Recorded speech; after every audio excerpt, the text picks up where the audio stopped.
Hard times knocking on my front door. I remember the inner city riots from '84 and Maggie Thatcher's hardcore war on the poor. The rich be getting richer cause they're always taking more. Blessed are those in the struggle. Oppression is worse than the grave. It's better to live and die for a noble cause than to live and die as a slave. Peace, blessings, and venerations to each and everybody. Good morning, good afternoon, and good evening. This is me, Anthony Olatunji. No, it's not me, it's you, Honest. Coming with the Talk the Truth show. I think that's all I can call it. The more raw than what you bargain for, talk the truth. Now, I've got on my mind the Easter weekend. It's about resurrection. It's about giving thanks for the life that we have and trying to find a new beginning, a reincarnation, a revitalization, reflection. It's a time for reincarnation. It's a time for reinvention. It's a time for reinvigoration. It's a time to, I don't know, like a lot of people do it at New Year's, but I think this is the best time to do it, to set yourself resolutions. It's a time for resolutions. It's a time for setting yourself goals, personal goals, fitness goals, spiritual goals, even business goals. Yeah, one of the goals for the business might be to see if you can survive until the end of the year. Because these times here are very strange. The reality is that COVID is what's on everybody's mind. We've all been ordered or asked or intimated to wear masks. I remember, I find that quite ironic because a couple of months ago, a year ago, I heard European governments especially telling Islamic girls and people that you can't wear masks in public. Now they're saying you have to wear your mask. But then there's a way to look at the mask. Some people, I would suggest that the symbolic, the iconography, the iconic importance of the mask is that in some respects, we are showing solidarity. But then in other respects, we're showing that we're all sheep. So everybody that's outside with a mask, you could argue, is giving up their freedom of speech. Because even the mask itself is like symbolic of freedom of speech or the lack of thereof. I'm not saying that COVID is not serious. It is very serious. I'm not saying that it's not real. It is real. People are dying, and tragically, in many circumstances. The British Prime Minister, Boris Johnson, was released from hospital yesterday, and he gave a very heartfelt description and thanks and speech of gratitude to those that undoubtedly saved his life, in his words. Good afternoon.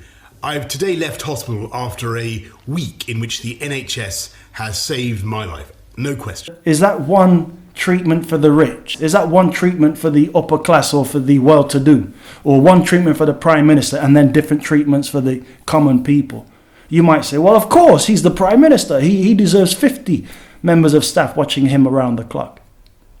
But then aren't we paying his wages? Aren't the British taxpayers paying his wages? The British public, by and large, have all been asked to drop tools, not go to work, close your businesses up.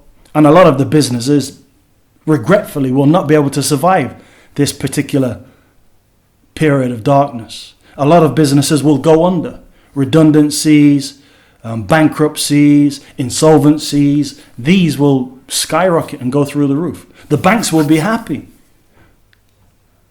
But it's the same banks that people bailed out 10 years ago, 8 years ago, 5 years ago. It's the same banks that we're paying for. The government in this country and in countries around the world have promised the people a certain amount of restitution or furloughing their wages. But then you have to wait 3 months before you get your wages. Is the Prime Minister, are the members of Parliament furloughing their wages? Are they not taking a wage right now? Are they taking an 80% reduction or a 20% reduction in their wage? If not, why not? Are they putting off their wage until the end of June right now? Are they donating their wages to the cause, to the NHS right now? Are they giving up some of the benefits that they have by virtue of their birth right now? No. There is this overall sense of uncertainty and anxiety. We can expect a sharp recession. The question isn't if a recession is coming. The question is how bad it will be. We don't have a precedent. We do not know how long it will take. The extent of the downturn depends on the development of the epidemic. The only thing I can compare it to really is not a financial crisis, but to a world war. All I know is that, I have to say, I give my props to any companies out there which are basically giving to the people, which are using this time of darkness to spread a little light and spread a little love to the people. There are certain companies that are doing small little things. It's the little things that matter. I know every other company's busy trying to keep their head above water, but there's one phone company in particular, one particular business, which I came across. I thought what they're doing is quite right and quite good in these times here. And it's the Tesco mobile phone company. I had no credit on one of my phones, and the choice was either I buy some food with my £10 or top up my phone with the £10. And the truth is, I decided to buy some food. And then the Tesco phone company said, look, we will allow our users free phone calls from 8 p.m. until 8 a.m. because we know that people need to be in contact with their families. I thought, you know what, as a gesture of goodwill, as a deed of some significance, I thought that was a very good thing to do. So you have free text and free messaging, perhaps even free broadband internet between the hours of 8 p.m. and between the hours of 8 a.m. And I thought that was a really great gesture. Also, free calls, etc. at the weekends from Tesco. Is O2 doing the same thing? Are Vodafone doing the same thing? Is the 3 company doing the same thing? Why aren't all the phone companies doing the same thing? Giving people free access to the phone calls and internet overnight. In fact, Jeremy Corbyn's party pledge of if we win the election, we'll give the people free internet. Right now is a good time for Boris to come out of the hospital and say, hey, you know what, people, this is a time of reinvigoration, reinvention. We're going to give people free internet access, free broadband, because we know that people are suffering. A taste of the kind of fresh, transformational policies that will change your life. So here it is. A Labour government will make broadband free for everybody.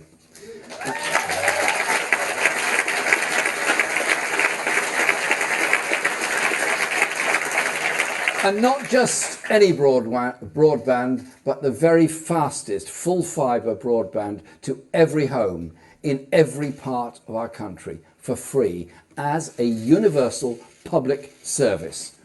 And once it's up and running, instead of you forking out your monthly bill, we'll tax the giant corporations fairly. I hope they're listening to this. We're going to tax you fairly.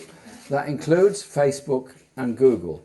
That will help to cover the running costs of this. We know the nation is suffering, but instead, what the telecommunications companies doing is wringing their hands, getting ready for their profits and ka-ching, ka-ching to fall from the ceiling, to fall from the sky. They're ready for the massive profits because they're cashing in right now. Most internet companies right now are having a heyday. They're having good times, especially the Amazons, especially the Google-related companies, the Alibabas, the Amazons, are companies affiliated to Facebook and Google. It might be good for them in certain respects, but the majority of people were not actually internet-based businesses. We're going to suffer, and lots of us are suffering.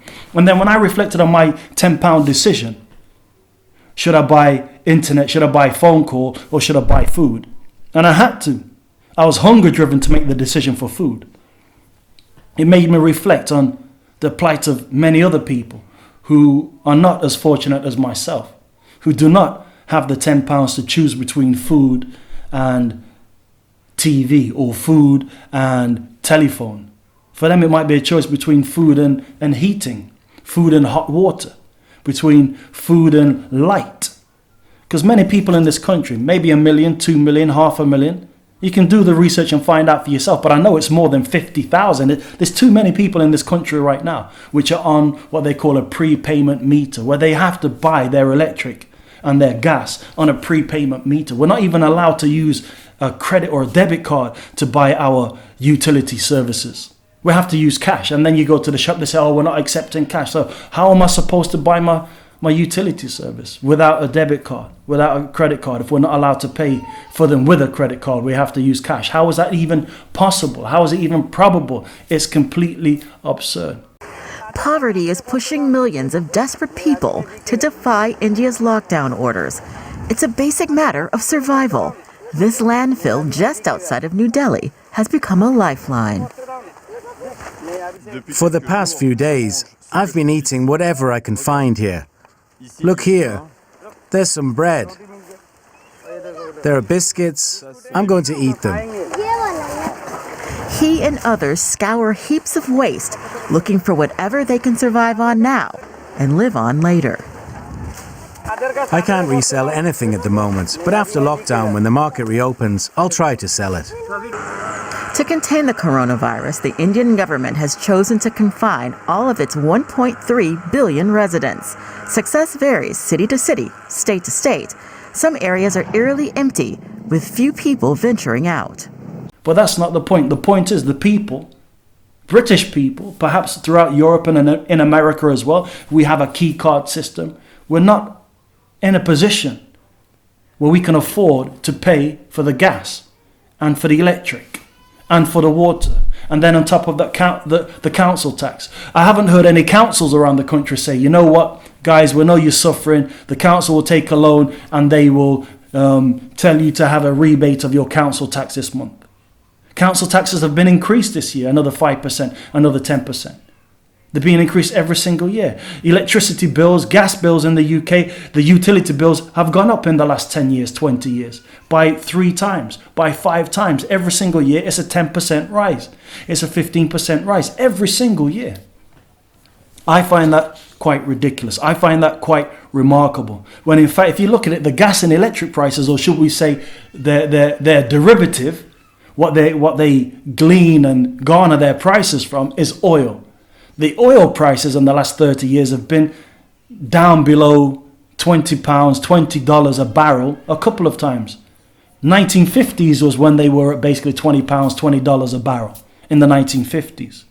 But since the 1950s, we've seen a skyrocket in gas and oil, or gas and electric prices, in petroleum prices, in oil derivative prices.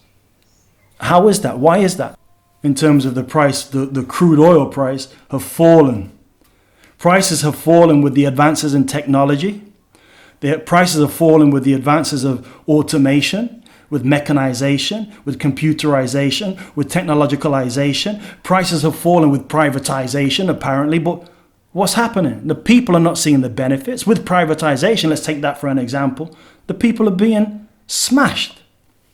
The work from the governments of national industries, of coal, of steel, of rail, of electric, of BT, British Telecommunications, the good work and the hard, diligent work of the civil service and the people has been sold out to the highest bidder. The commitment to take back the health service from public ownership goes right back to the 70s when Thatcher was preparing for power, and one of her most closest advisors, Nicholas Ridley of far right, he said, he wrote a paper saying that all industries, all publicly owned industries, that includes the health service, should be returned to private ownership, as he put it, by stealth. There's footage of Boris Johnson in Parliament talking about the need for health insurance. Within a few hours of the election results, we had Tories talking. This is a complete diversion that the NHS under no circumstances will be on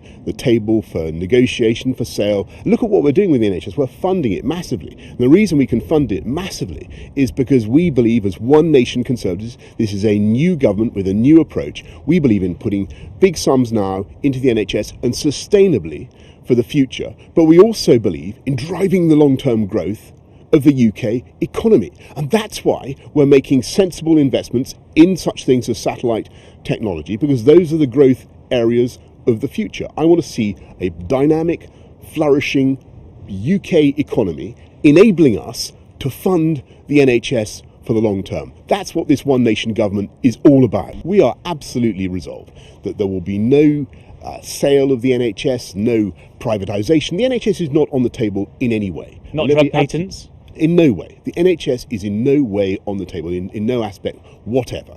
Hard times knocking on my front door. I remember the inner city riots from '84 and Maggie Thatcher's hardcore war on the poor. The rich be getting richer cause they're always taking more. So we went to school with the holes in the soles of the shoes. The teachers used to laugh when we expressed our views. I went home kinda confused. I watched my mom's drown away your sorrows in booze. The Thunderbird is special bruise, but yo, I refuse to lose. Work hard, train hard, praise God cause I'm a winner. Remember the times we only had sleep for dinner. Robbers, thief and hustler, nothing but sinners inside the room. From the womb to the tomb, I wasn't born with a silver spoon. So